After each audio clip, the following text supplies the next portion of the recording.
পৃথিবীর প্রথম যে নারীটা কালিমা পড়ে মুসলমান হয়েছেন তিনি হচ্ছেন খাদিজাতুল কুবরা তাহেরা। আরশের উপর থেকে একটা মহিলাকে আল্লাহ তাআলা সালাম দিয়েছেন, ওনার নাম খাদিজাতুল কুবরা আত-তাহেরা। খাদিজা যখন মরে গেল বিশ্বনবী আবার কষ্ট পেলেন। চাচা আবু তালেব যখন মরে যায় বিশ্বনবী আবার কষ্ট পেলেন। চাচাও নাই, বউও নাই। বিশ্বনবী কেমন যেন নিজেকে একা একা মনে করলেন।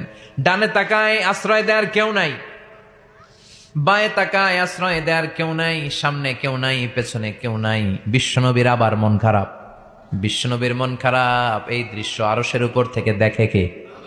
বিশ্বনবীর মন ভালো করে দেওয়ার জন্য আল্লাহ বললেন, যাও জিব্রাইল যাও, আমার নবীর মন খারাপ, আমার নবীরে বলো আমার নবীর দুনিয়ায় থাকার দরকার নাই, আরশের উপরে চলে আসতে বলো, আমার সাথে কথা বলতে বলো। আমার সাথে কথা বলে গেলে আমার নবীর মন ভালো হয়ে যাবে।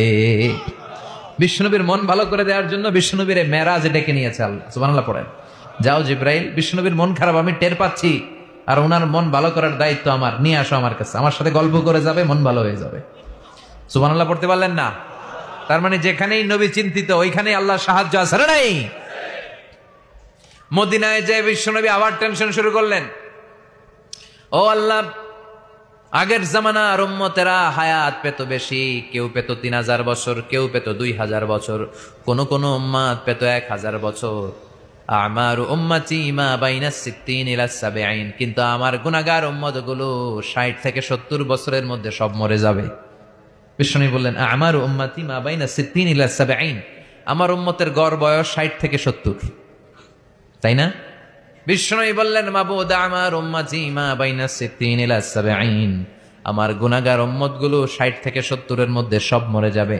আগের উম্মতেরা হায়াত পেল বেশি, ইবাদতের সুযোগ পেল বেশি, আমার উম্মতেরা হায়াত পেল কম, ইবাদতও কম, আমার উম্মতের কি হবে? আল্লাহ বললেন, নবী টেনশন করবেন না, ইন্না আনজালনাহু ফি লাইলাতিল কদর ওয়া মা আদরাকা মা লাইলাতুল কদর লাইলাতুল কদরি খায়রুম মিন আলফি শাহর। সুবহানাল্লাহ পড়েন। ও নবী, লাইলাতুল কদরি খায়রুম মিন আলফি শাহর, কদরের রাতে এক রাত যদি কেউ ইবাদত করতে পারে 1000 মাসের ইবাদত আমলনামায় ঢুকায় দিবে কে? ও নবী, আগের উম্মতের লোকদেরকে হায়াত দিছি কিন্তু কদর তো দেই নাই। কদর দিছে আপনার উম্মত রে। আপনার উম্মত এক লাইলাতুল কদরে ইবাদত করবে, এই ইবাদত খায়রুম মিন আলফি শাহর, 1000 মাস ইবাদত করলে যেই সওয়াব তার চেয়ে বেশি সওয়াব। চিল্লায় কোন সুবহানাল্লাহ। ফাতারদা শুনে আবার নবী খুশি। সুবহানাল্লাহ পড়েন।